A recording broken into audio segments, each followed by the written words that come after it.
que en Alemania estaban aún por conquistar.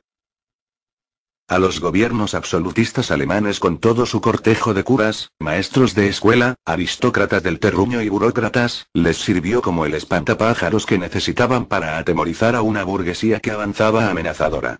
Constituía el trago reconfortante que esos mismos gobiernos daban a los obreros después de la implacable ración de latigazos y descargas de fusil como pago por sus revueltas. Si bien el socialismo verdadero constituía, bajo este aspecto, un arma en manos de los gobiernos contra la burguesía alemana, al mismo tiempo representaba de modo inmediato intereses reaccionarios, los intereses de la baja burguesía.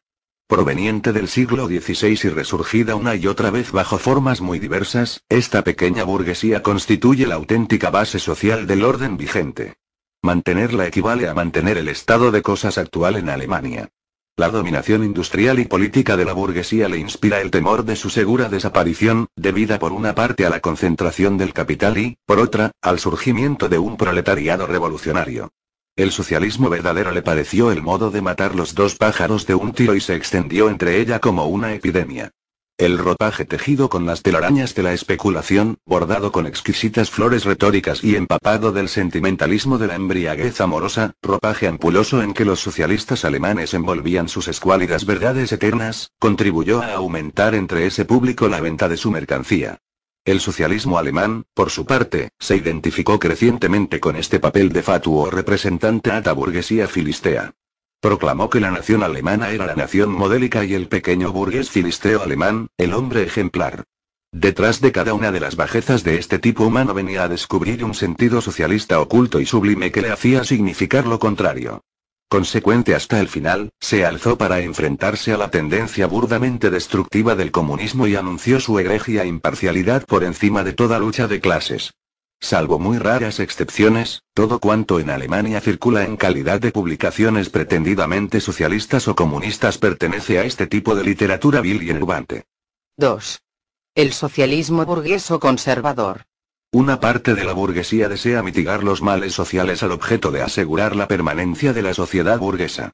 Cabe contar aquí a los economistas, a los filántropos, a los humanitarios, a los promotores de la mejora de la situación de las clases trabajadoras, a los organizadores de la beneficencia, a los miembros de la Sociedad Protectora de Animales, fundadores de asociaciones en pro de la frugalidad y a los más pintorescos reformadores de vía estrecha. También este socialismo burgués ha sido objeto de grandes elaboraciones sistemáticas. Vamos a aducir como ejemplo la filosofía de la miseria, de Proudhon. Los socialistas burgueses quisieran tener las condiciones de vida de la sociedad moderna sin las luchas ni peligros que necesariamente conllevan. Quisieran la sociedad vigente, previa supresión de todos los elementos que la revolucionan y descomponen. Quisieran la burguesía sin el proletariado. La burguesía concibe, naturalmente, el mundo en que ella domina como el mejor de los mundos. El socialismo burgués elabora un sistema parcial o total partiendo de esa concepción consoladora. Cuando exhorta al proletariado a hacer realidad sus sistemas y entrar en la Nueva Jerusalén, lo único que está exigiendo, en último término, es que permanezca en el actual sistema social, pero alejando de su mente las odiosas ideas que se ha formado de él. Una segunda modalidad menos sistemática, pero tanto más práctica de socialismo, trata de enfriar cualquier iniciativa revolucionaria de la clase obrera haciéndole ver que no es tal o cual reforma política lo que le reportará ventajas, sino tan solo la modificación de sus condiciones materiales de vida, de su situación económica.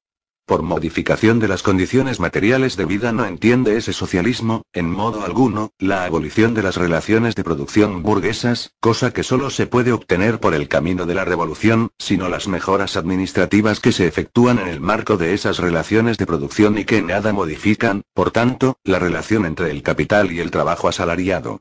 En el mejor de los casos, esas mejoras reducen los costos de la dominación burguesa y simplifican el presupuesto de su Estado.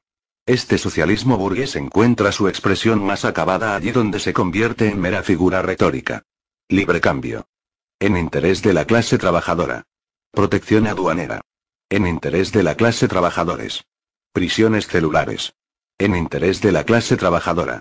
Esta es la consigna definitiva, la única que el socialismo burgués toma realmente en serio. El socialismo de la burguesía consiste precisamente en la afirmación de que el burgués es burgués en interés de la clase trabajadora. 3.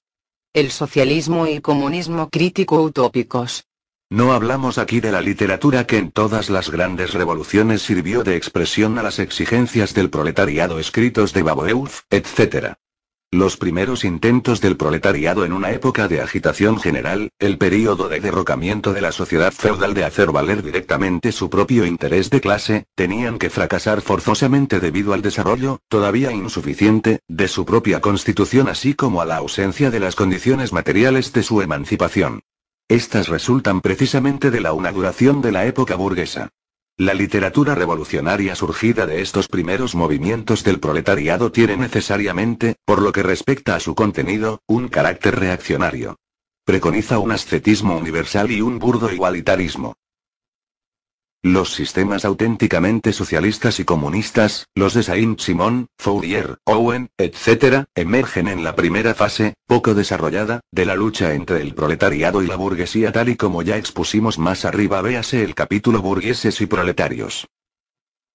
Los creadores de estos sistemas se apercibieron ciertamente del antagonismo entre clases y de la eficacia de los elementos de disolución actuantes en el seno de la misma sociedad vigente. Lo que sin embargo no alcanzaron a ver es la actividad histórica autónoma del proletariado ni el movimiento político que le es propio. Como quiera que el desarrollo de los antagonismos de clase discurre paralelamente al desarrollo de la industria, se mostraron asimismo incapaces de descubrir las condiciones materiales de la emancipación del proletariado y fueron en busca de la ciencia social, de las leyes sociales que las creasen. En lugar de la actividad social había de intervenir su actividad inventiva personal. En lugar de las condiciones históricas de la emancipación, condiciones fantásticas. En lugar de la organización paulatina del proletariado como clase, la organización de la sociedad que sus propias mentes urdían. La historia universal venidera se reduce, para ellos, a la